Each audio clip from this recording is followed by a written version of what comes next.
नमस्कार। अजय चतुर्वेदी। बिहार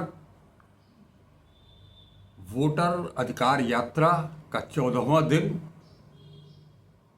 और राहुल गांधी, तेजस्वी और अखिलेश यादव पहुंच चुके हैं। आरा आरा में सभा हो चुकी है। और उसके आगे, इससे पहले बता दूं कि आरा पहुंचने के पहले रात में भी सिवान में जब सभा हो रही थी, गजब की भीड़ जुटी थी। गजब की भीड़। कन्हैया कुमार, तेजस्वी यादव, सब ने, बड़े बड़े नेताओं ने सभा को संबोधित किया था। आज यात्रा का अंतिम दिन है। कल विश्राम रहेगा। उसके बाद 1 सितंबर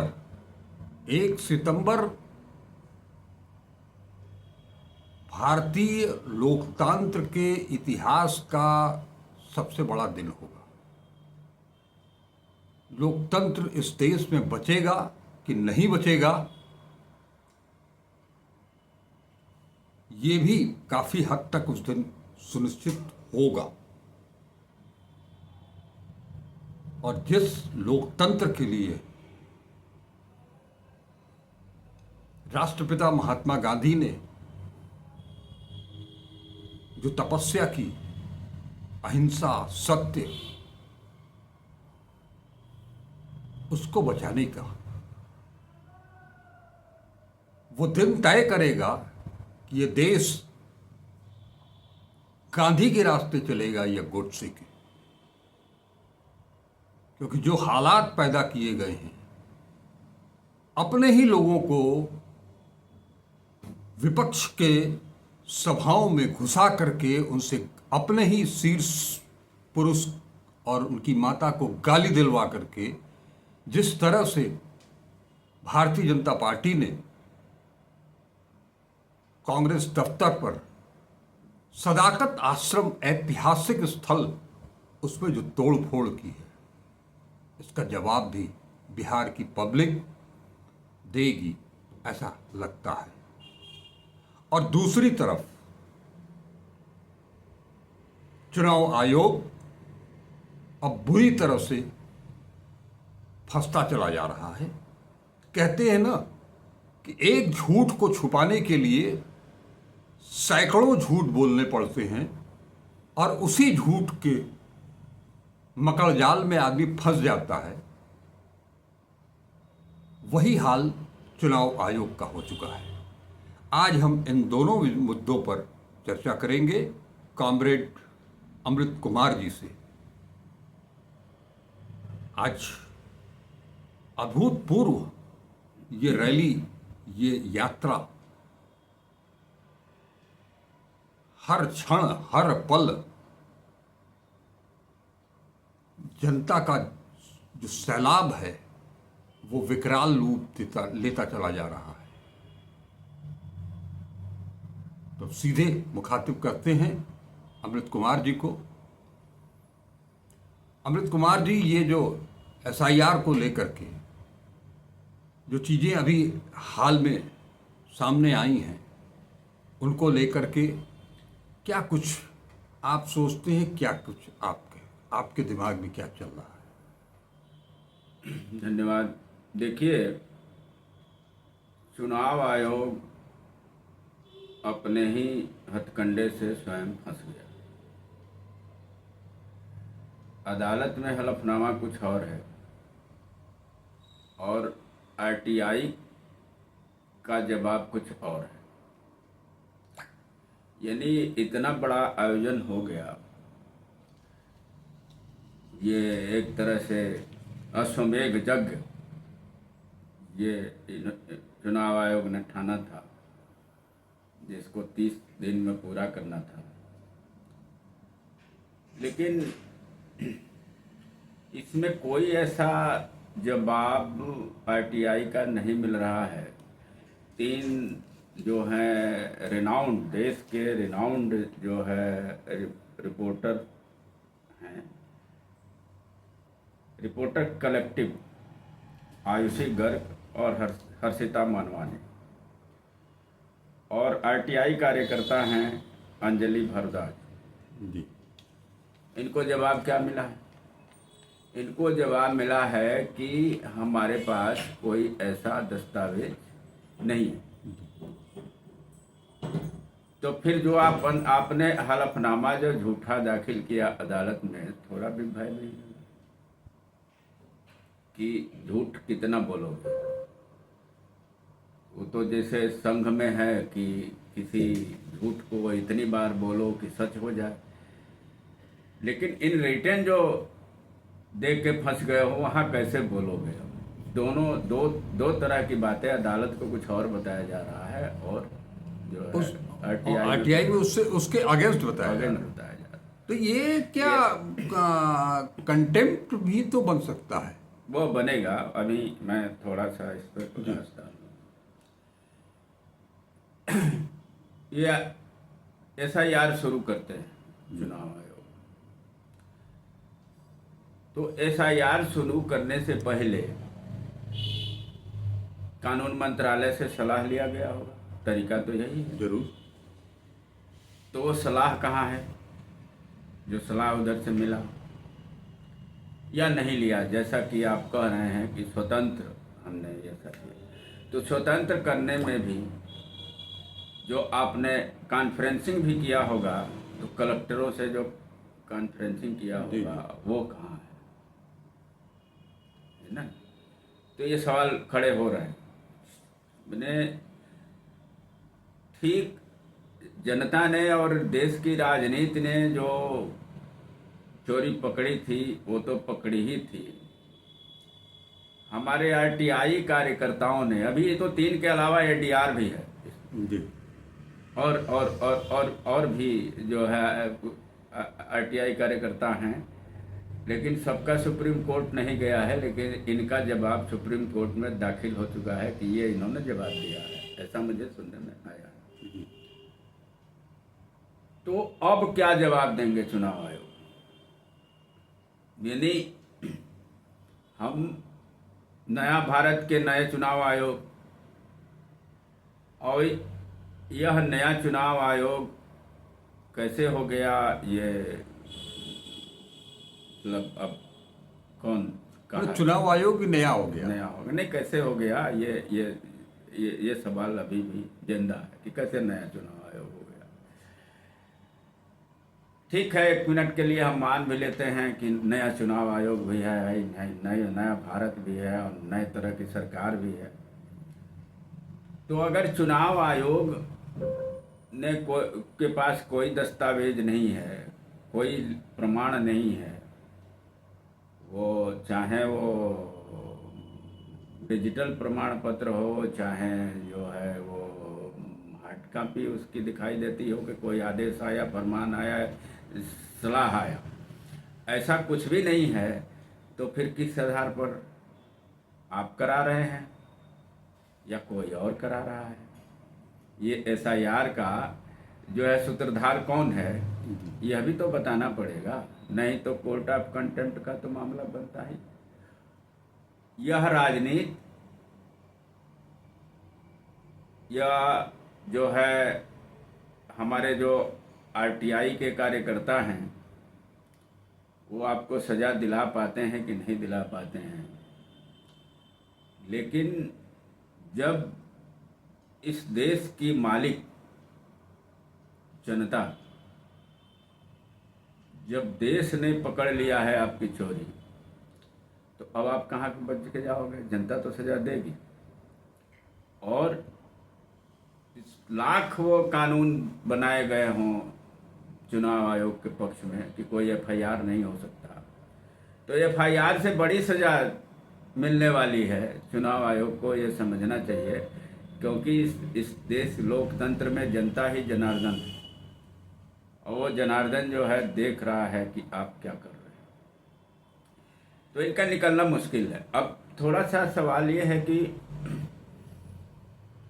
क्या अभी भी हमारी अदालतें रूटीन में इसे देखेंगी, या इस पर कार्रवाई होगी, क्योंकि जैसे ही अदालत की कलम चलेगी कंटेम्प्ट हो गया,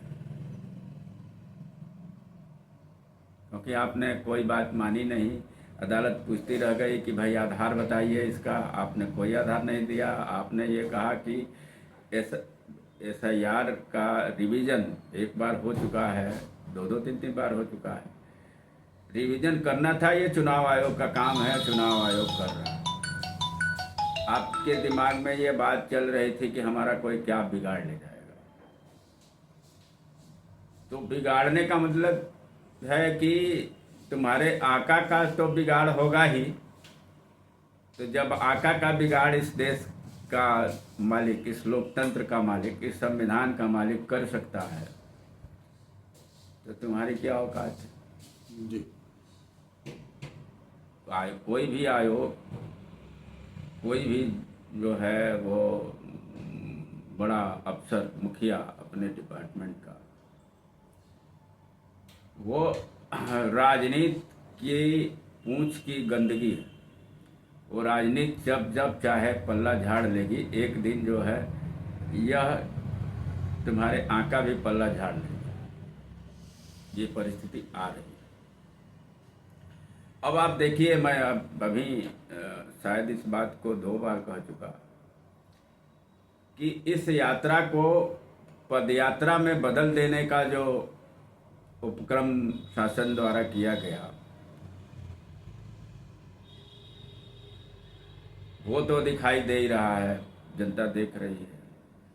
जो आपकी आदत है 2013 के ही जमाने से, किसी प्रतीकात्मक व्यक्ति को खड़ा कर देना, मुसलमान बना के, क्रिश्चियन बना के, हिंदू बना के, और उससे अपराध करा लेना और फिर उनसे पिंड छुड़ा लेना। तो बाद में जब कहानी खुलती है, चार्जशीटेड होता है वो अभियुक्त, तो पता चलता है कि फलाना दुबे था, फलाना पाणे था, फलाना सिंह था। तो ये तो अब चल ही रहा था, लेकिन अब शायद इस बार किसी सच्चे सरफिरे मुसलमान को इन लोगों ने अपना जो है वो बल का बकरा बनाने में सफल रहे और अपने ही को गाली दिलवाया, जैसा कि होता है। जी जी। एक हमारे यहाँ स्वतंत्रता संग्राम सेनानी थे, बाद में बुढ़ापे में थोड़ा डिरेल्ड हो गए थे। तो अगर कोई बात वो कह देते थे या कोई नहीं मानता था, तो अपने आप को वो गाली देना शुरू कर देते थे और दीवार में या पेड़ में सर लड़ाना शुरू कर देते थे 80-90 साल की उम्र में। डर के मारे जो है उनका अपोज करने वाला वहाँ से भाग लेता था।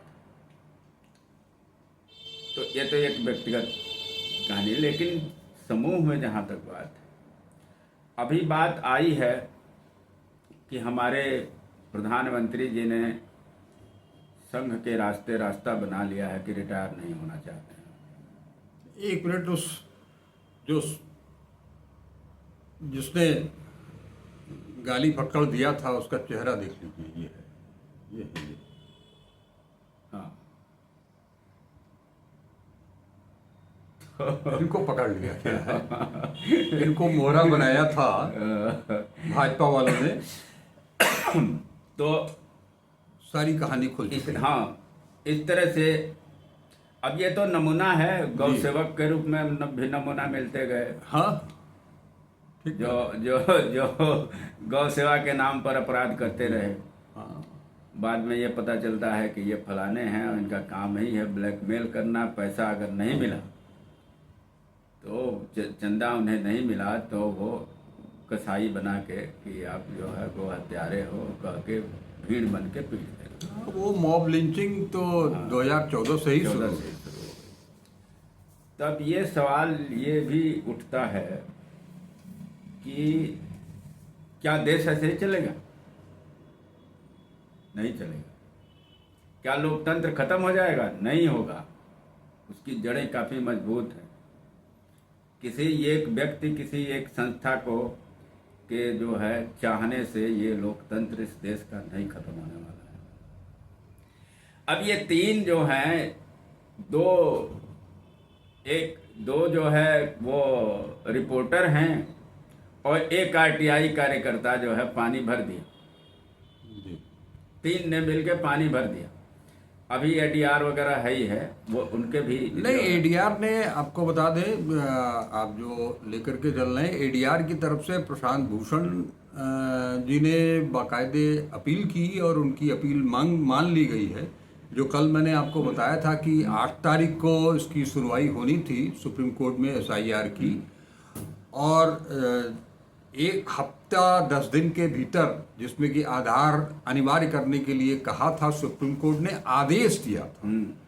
उस आदेश के बावजूद उस आधार को जोड़ करके जो मतदाता सूची में नाम शामिल किए जाने थे, उनकी संख्या अभी बहुत सीमित है। लिहाजा प्रशांत भूषण जी ने ये डिमांड की थी कि इसकी सुनवाई पहले कर ली जाए। ये मामला ज़्यादा संगीन माने गंभीर है। 1 तारीख को ही इसकी सुनवाई कर ली जाए ताकि जो है वो बागे इसमें कोई दिक्कत ना आए। और हो सकता है कि इसकी सीमा जो 31 अगस्त को पूरी हो रही है, उसको 15-20 दिन के लिए आगे बढ़ाया जाए। इसी को लेकर के वहाँ पर ये दलील भी दी गई और याचिका भी दायर की गई है, जिसे सुप्रीम कोर्ट ने स्वीकार कर लिया है। ये याचिका, ये अब प्रार्थना जो की गई थी वो जस्टिस सूर्यकांत और जस्टिस बागची के सामने की गई और उसको स्वीकार कर लिया गया है। तो यानी 1 तारीख को बड़े मसले होंगे। एक, सुप्रीम कोर्ट एसआईआर पर सुनवाई कर रही होगी, उस पर कुछ अपना फैसला सुना सकती है, और दूसरी तरफ पटना में जनता अपना फैसला सुनाएगी। ये 2 फैसले जो है 1 तारीख बहुत, इसीलिए मैंने शुरुआत में ही कहा था कि 1 तारीख भारतीय लोकतंत्र के लिए बहुत बड़ा दिन होगा। निश्चित रूप से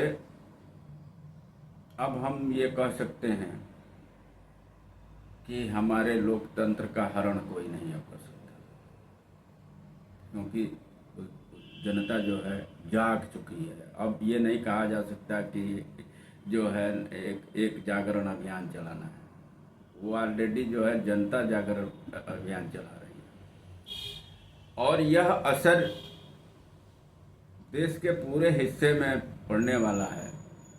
1 तारीख को उत्तर प्रदेश में भी जगह जगह मुख्यालयों पर प्रदर्शन होने हैं, ज्ञापन दिए जाने हैं। हालांकि अभी यहाँ इलेक्शन जो है दूर है, लेकिन सजग लोग होना शुरू हो गए। वो होना भी पड़ेगा, हाँ, स्वाभाविक और सी चीज है। इनकी चोरी का जो है, और चोरी क्या, बिहार में तो डाका कह लीजिए, डाका डालना हुआ कि दरवाजा खोलो हम आ गए और सामान लेके जा रहे हैं। जो ये डकैती होती है चोरी तो छुप के होती है, और जो छुप छुपा के और हरियाणा और महाराष्ट्र में किया गया, मध्य प्रदेश में किया गया। हाँ, मध्य प्रदेश है, महाराष्ट्र है, हरियाणा है, छत्तीसगढ़ है, राजस्थान है, दिल्ली है, उधर, और उसके अलावा उसके पहले लोकसभा चुनाव है। तो कुल मिला के हम अब ये कह सकते हैं, दावा कर सकते हैं कि हमारे लोकतंत्र का कोई बाल बांका नहीं होने वाला है इस सत्ता के द्वारा और नए चुनाव आयोग के द्वारा। बल्कि नए चुनाव आयोग को अब तैयारी करनी चाहिए, और बल्कि ऑप्शन भी, अभी मौका है सरकार को ऑप्शन देने का, कि ऑप्शन भी दे देना चाहिए कि हमको इस जेल में रखा जाए आने वाले समय में। वहाँ भाई उतने बड़े ओहदे वाले आदमी हैं तो कंफर्टेबल जो है, लेकिन ये संभव कैसे होगा? अरे अभी तो सरकार है ना, ये तय कर देगी ना।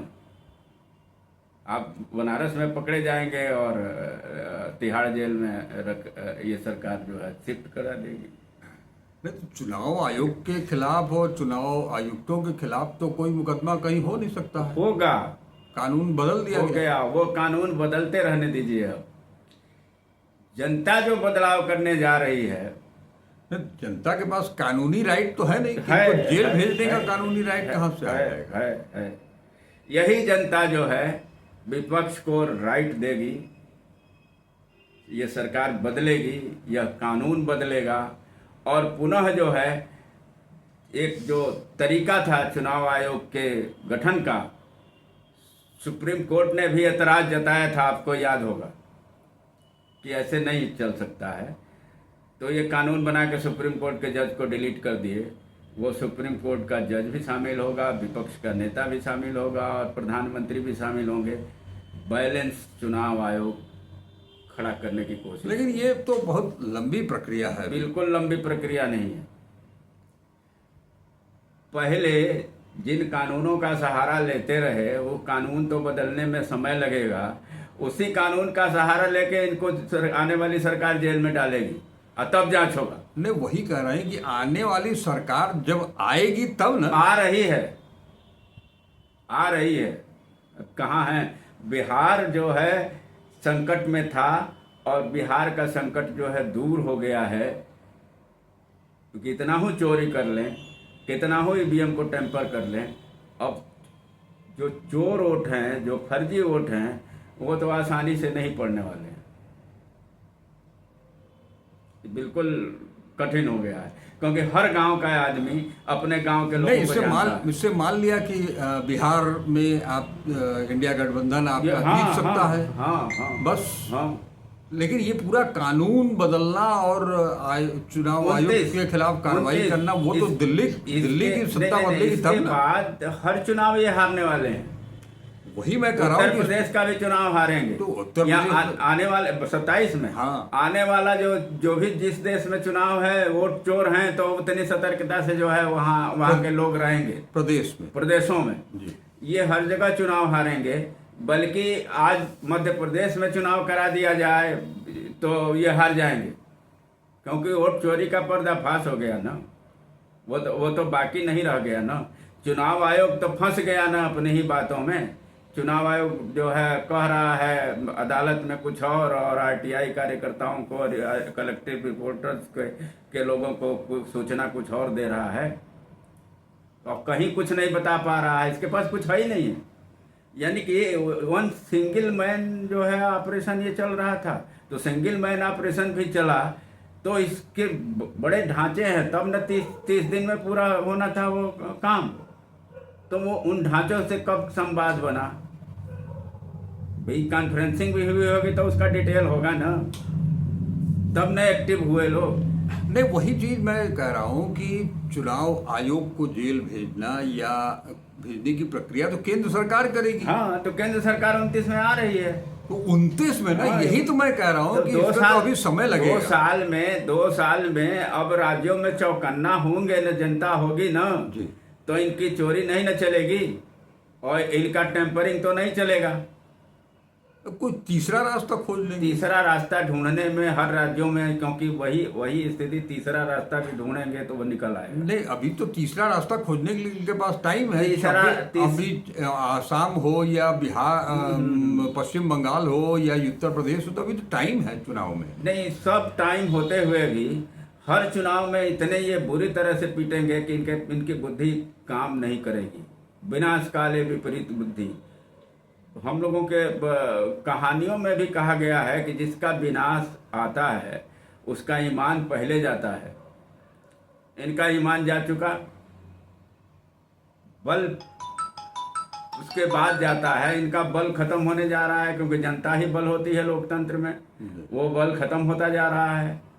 नहीं, अभी बहुत सारे लोग नहीं, अभी बहुत सारे लोग नहीं हैं। अभी बहुसंख्यक इस देश का बहुसंख्यक नागरिक जो है इनके खिलाफ 14 से ही है, आज भी है, और उसका दायरा बढ़ा है, लगातार बढ़ा है। 19 तक पूरी जवानी पर था, उससे ज़्यादा ही आगे नहीं जा सकते।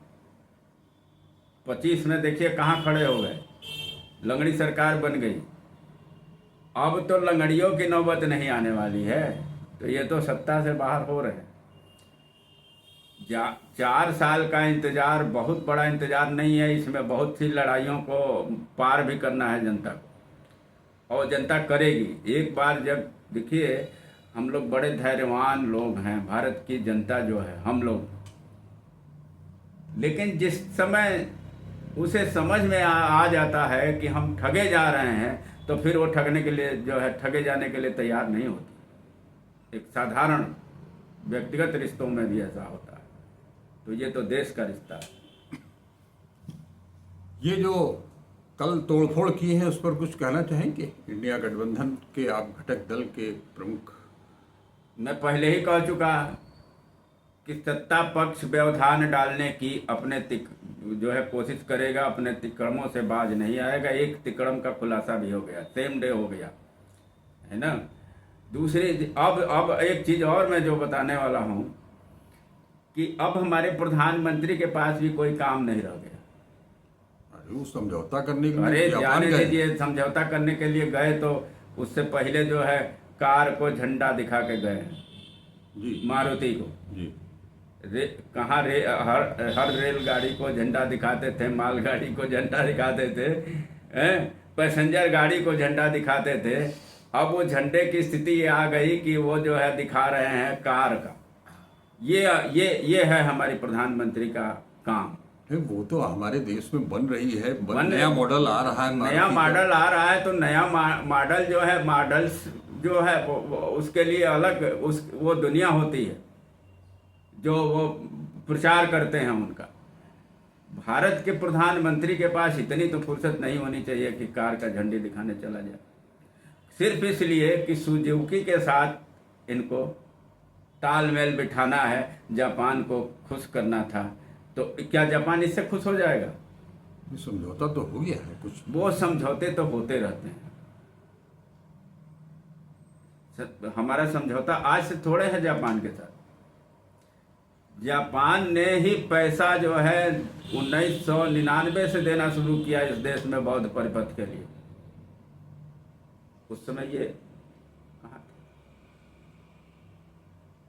यह अभी हमारे, बल्कि ये भी कहा जाए कि इनका जो है NDA 1 की सरकार भी अभी नहीं आई थी, तब बौद्धिस्ट देशों से पैसा आना शुरू हुआ। और किस्तवार वो आता है, किस्तवार आता है, क्या लौटाना नहीं है क्या उसे? उसका मूलधन तो लौटाना ही है ना, खैरात थोड़े दिया है वो। कोई खैरात थोड़े देता है। वो भी जापान जैसा देश, अमेरिका जैसा देश खैरात देगा? वो एक बार खैरात दे के वसूल लिया अमेरिका ने। वो गेहूं जो उसके सुअर भी नहीं खा सकते थे, वो गेहूं सप्लाई कर दिया जब हम वो थे भुखमरी के शिकार जी, अपने आत्मनिर्भर नहीं थे अन्न के मामले में जी। और तबे हरित क्रांति की जी। बात आती है उसी के बाद। जी जी जी।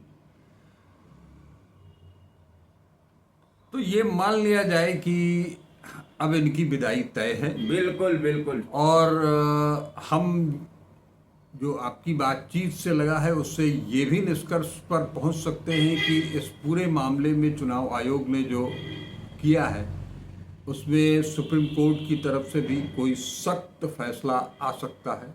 आ सकता है। अगर संज्ञान लिया तो फैसला ऐसा भी आएगा कि कहीं हमको ये लगता है कि सुप्रीम कोर्ट को किसी भी कानून जो संविधान सम्मत नहीं है, उसके मूल भावना को ठेस पहुंचा रहा हो, तो उस पर जो है समीक्षा भी कर सकता है, संविधान पीठ भी बैठ सकती है इसी चुनाव आयोग के खिलाफ। जी, बहुत बहुत शुक्रिया आपका। आपने इन दोनों मसलों को बहुत सलीके से दर्शकों को समझाया है, और जैसी बातचीत हम लोगों ने की चुनाव आयोग को लेकर के, उनके हलफनामों को लेकर के, उनके ITR के जवाब को लेकर के, ये मसला इस देश में अब छा चुका है और निश्चित तौर पर विपक्ष की तरफ से जो भी अधिवक्ता पेश होंगे वो लोग चाहे वो अभिषेक मनु सिंघवी हों या कपिल सिब्बल हों या प्रशांत भूषण हों, इनमें से कोई भी इस कोड के संज्ञान में ये चीज़ें जरूर ले आएगा कि हलफनामे में ये चीज़ें कही गई हैं, आरटीआई में ये चीज़ें बताई जा रही हैं, ये जवाब दिए जा रहे हैं। ऐसी स्थिति में सुप्रीम कोर्ट इसे संज्ञान ले सकता है और इस पर चुनाव आयोग से स्पष्टीकरण मांग सकता है। जवाब माकूल न होने की स्थिति में प्रतिकूल आदेश भी हो सकता है। इन्हीं सब चीजों को लेकर के ही अमृत कुमार जी ने बताया कि अब इनके दिन लद गए हैं। कोर्ट सड़क से लेकर के संसद और कोर्ट, इन सब जगहों से इन्हें मात मिल रही है, काफी कुछ मिल चुकी है। और यही कारण है कि वोटर अधिकार यात्रा में जनता की पब्लिक इन्वॉल्वमेंट के साथ साथ देश भर के जाने माने नेता, इंडिया ब्लॉक के घटक दलों के नेता वहां पहुंच चुके हैं। 1 तारीख, मैं फिर कह रहा हूं कि 1 तारीख बहुत बड़ा दिन है। इस दिन सबकी निगाह कोर्ट और पटना, गांधी मैदान, गांधी प्रतिमा, संविधान के रचयिता डॉक्टर भीमराव अंबेडकर की प्रतिमा,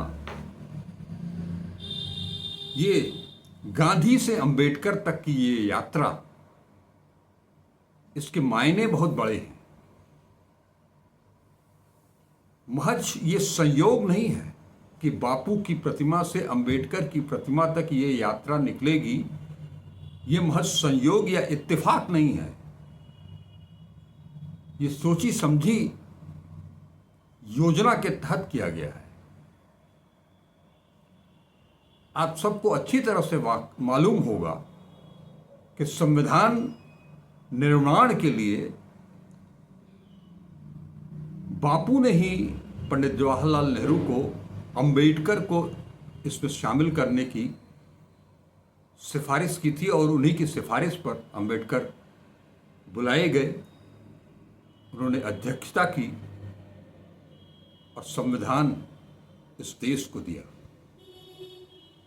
और उसी संविधान से ये पूरा देश गवर्न होता है, मनुस्मृति से नहीं होता है।